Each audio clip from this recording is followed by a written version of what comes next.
How's it going, guys? Midway Piper here. Hope all is going well.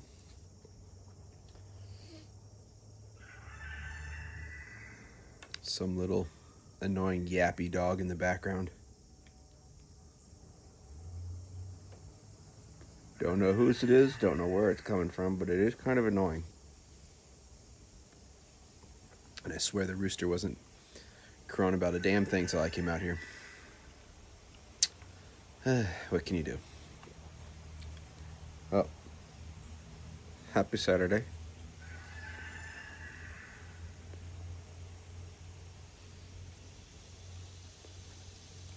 Real quick housekeeping. Got my Nording. This is one of the Eric the Reds.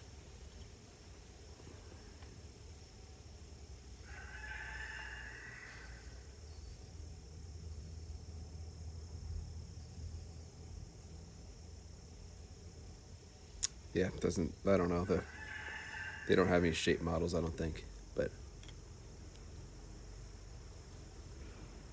and in it I have Warp Scarecrow. It's finally getting nice and cool out here. 70 degrees for the high today, which is delightful. There are leaves falling all over the place. It's been dry lately. The spring was just torrentially wet, and then it's just been very, very, very dry lately. So leaves are just falling off the trees, still green in a lot of cases. But it is what it is, right? So just wanted to do a little bit of a book haul, very small book haul, but more than that, I guess just sort of my upcoming reading plans. So here we go. I'll start off with what I'm currently reading. I think some of you guys actually follow this channel for the book stuff. I know most of the channel is pipe and related and whatnot, but I know there's some of you I think that watch for the book stuff. So here we go. What am I currently reading? Well,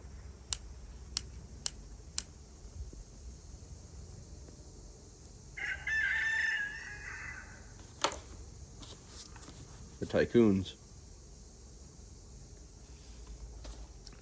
How Andrew Carnegie, John D. Rockefeller, Jay Gould, and J.P. Morgan invented the American super economy. A little ways through the book. Not too far.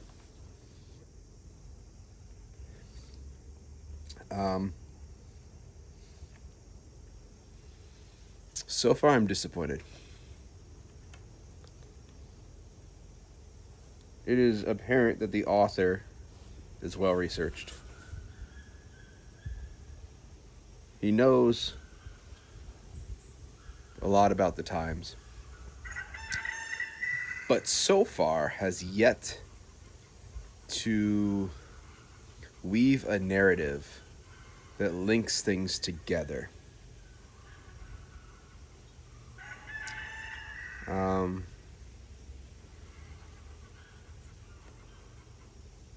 It just kind of like jumps from thing to thing to thing to thing, talking about advances in firearms and getting sort of interchangeable parts, which had nothing to do with any of these tycoons. And then it jumps into Jay Gould and Rockefeller a little bit, and their railroad battles.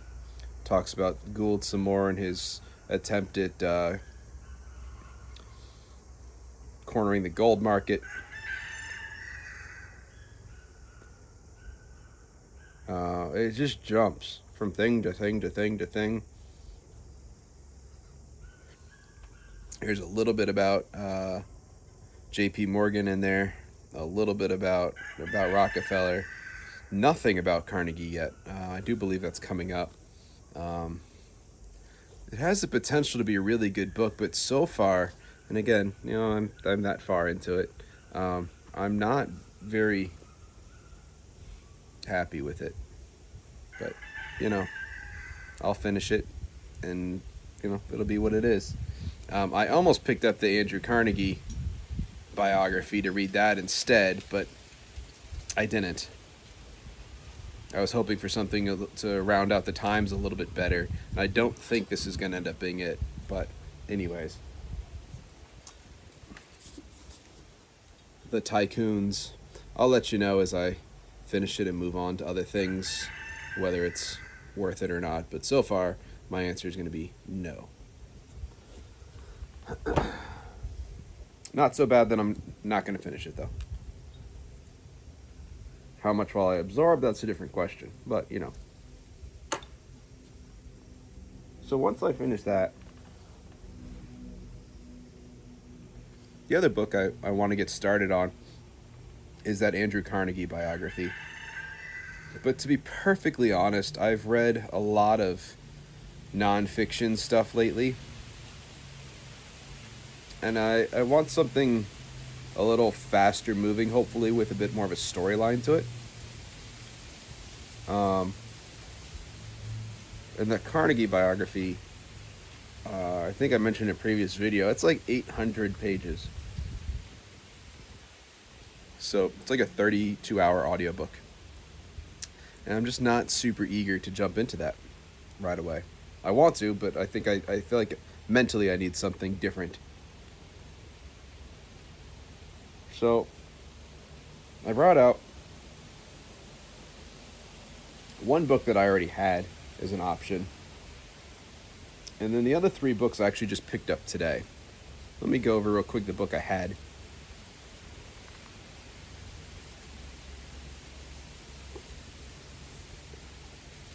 Red Shirts by John Scalzi.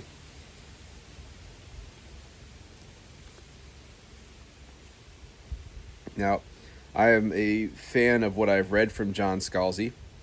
He is most well known, I believe, for his sort of sci-fi, I guess, series, Old Man's War, which I believe is like 6 or 7 books. I know there's a new one coming out soon after a very long separation from the series. I love his sense of humor, and he can tell a good story. So I've read his standalone stuff, Old Man War series.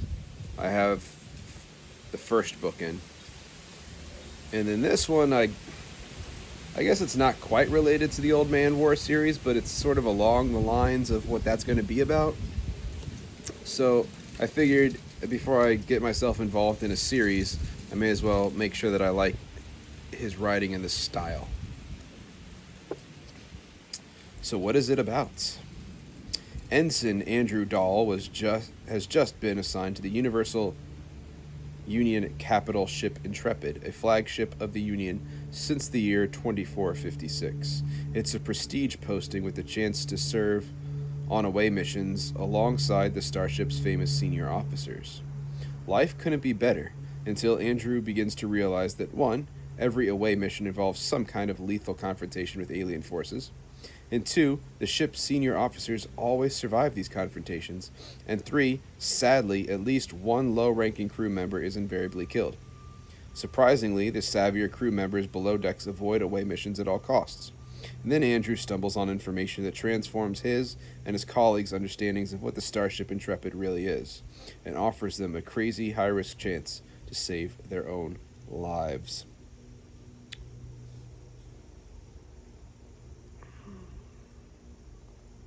So John Scalzi, Red Shirts.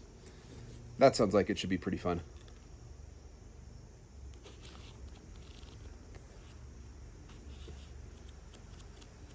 Right around 300 pages, but not huge text, so.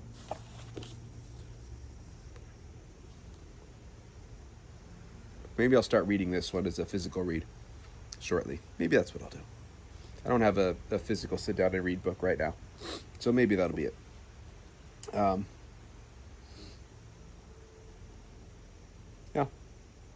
So that's that one. And the next three are new books that I bought.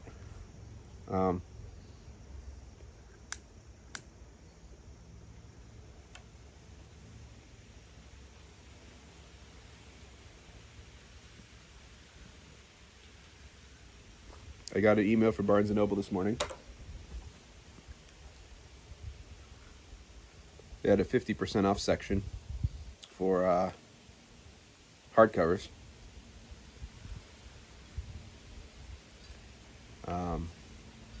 So I was looking through the descriptions of some of the ones they had highlighted, and one of them piqued my interest. And that book,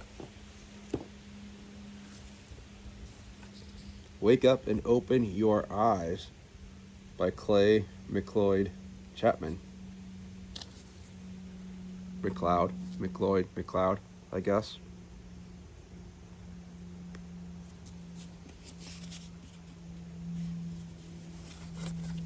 There's our author.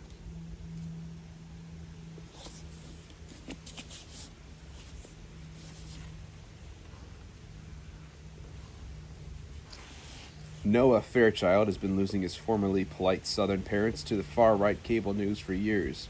So when his mother leaves him a voicemail warning him that the Great Reawakening is here, he assumes it's related to one of the many conspiracy theories she believes in. But when his cell phone calls go unanswered, Noah makes a long drive from his home in Brooklyn to Richmond, Virginia. There he discovered his childhood home in shambles, a fridge full of spoiled food, and his parents locked in a terrifying trance-like state in front of the TV. Panicked, Noah attempts to snap them out of it and get medical help.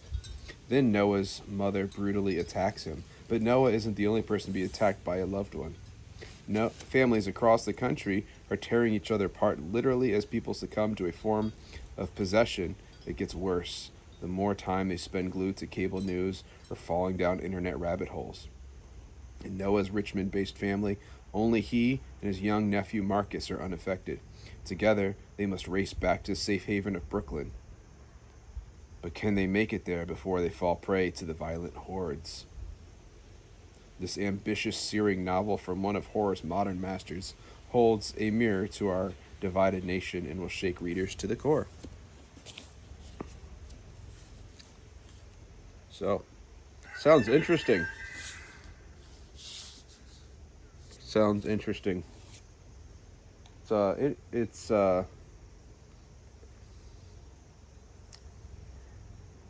kind of strange how a lot of these horror writers are very sort of liberal, I guess. Stephen King is obviously a great example of being super liberal. And always the right-wing media is the boogeyman. But so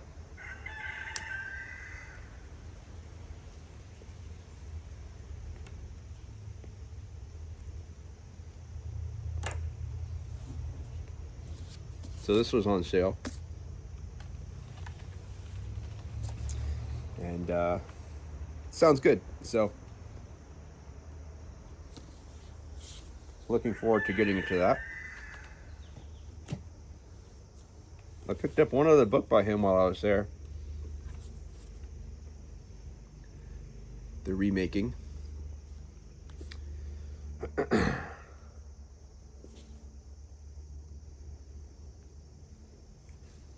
In the 1930s, Ella Louise and her daughter, Jessica, are dragged from their home at the outskirts of Pilots Creek, Virginia, in the middle of the night. Ella Louise is accused of using her apothecary for witchcraft, and both are burned at the stake. Ella Louise's burial site is never found, but the little girl is the most famous grave in the South, a steel-reinforced coffin surrounded by a fence of interconnected white crosses. Some wonder if the mother was the witch. Why is Jessica's grave so tightly sealed? The question fuels a legend as their story is told around a campfire in the 1950s by a man forever marked by his boyhood encounters with Jessica. Decades later, A boy at that campfire will cast Amber Pendleton as Jessica in a 1970s movie inspired by the witch girl of Pilot Creek. Amber's experience on the set and its meta remake in the 90s will ripple through pop culture, ruining her life and career before she becomes a target of a witch hunt herself. Amber's best chance to break the cycle of horror comes when a true crime investigator tracks her down to interview her for his popular podcast. But will this final act of storytelling redeem her? Or will it bring the story full circle, ready to be told once again and again and again? Dun dun dun. The remaking.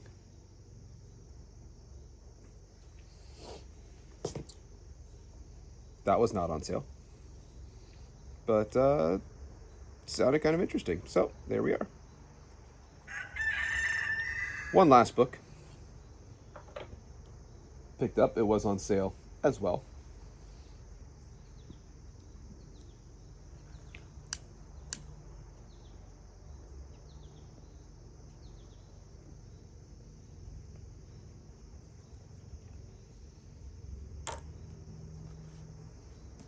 I know nothing about this. I've seen lots of other booktube channels reviewing books by him. Ronald Malfi, Senseless.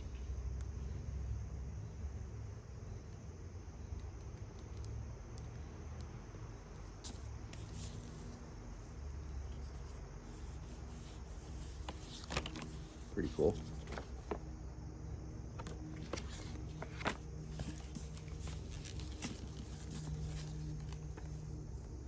Here's our author.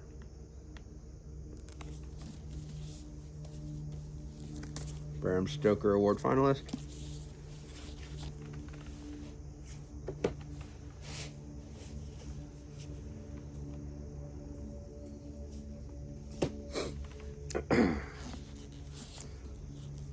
What do you see?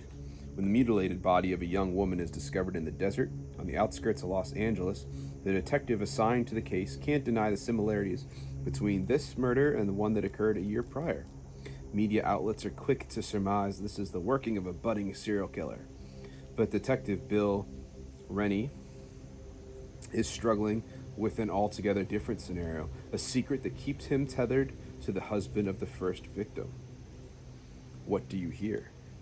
Maureen Park, newly engaged to Hollywood producer Greg Dawson, finds her engagement party crashed by the arrival of Langdon, Greg's son, a darkly unsettling young man.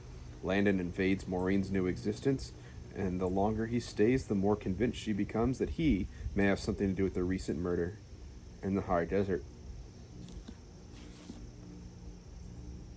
What do you feel? Toby Campen, the self-proclaimed human fly, begins an obsession over a woman who is unlike anything he has ever met. A woman with rattlesnake teeth and a penchant for biting. A woman who has trapped him in her spell. A woman who may or may not be completely human. I have no idea. Not a clue. But it was on sale. I love me some hardback books, so I figured I'd pick it up and give it a go.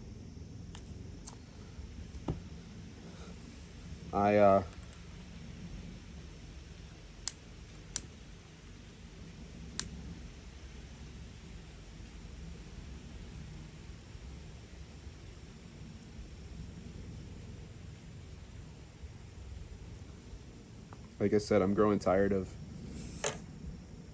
nonfiction stuff. I need a break. Sci-fi and fantasy have a way of not being able to control themselves and are prone to very long on-running series that just keep going and going and going. I don't want to get involved with one of those. So, these seem like they could be some good options. So, yeah. my update next week, I'll let you know which ones I've decided to go with and where I am in them, progress-wise.